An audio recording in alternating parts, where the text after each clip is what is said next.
হ্যাঁ, ছোট বাচ্চাও তো মাকে বলে মা তুমি ঘুমাবা না, ছোট বাচ্চাও তো বাবাকে বলে বাবা তুমি ঘুমাবে না।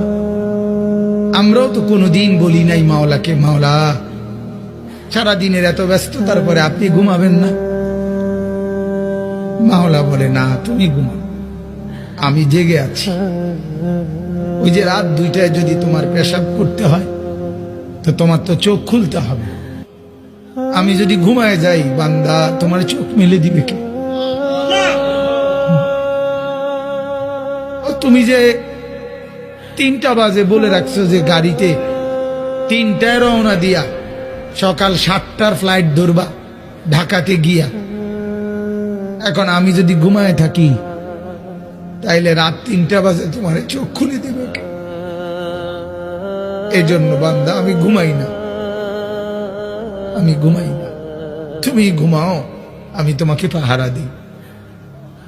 আলম ইয়ালাম বিআন্নাল্লাহা ইয়ারা, আল্লাহ বলে বান্দা জানো আমি সারাক্ষণ তোমাকে চেয়ে থাকি, কখন জানি আমার বান্দার কি লাগে।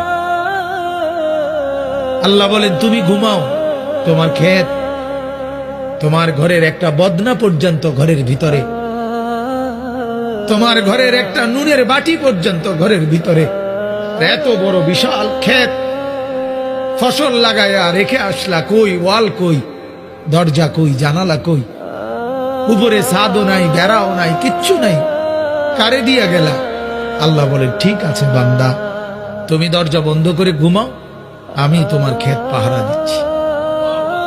আমি সময় মতো কুয়াশা ফেলবো, সময় মতো বৃষ্টি দেব, সময় মতো জমিনকে চালনির মতো ছিদ্র করব।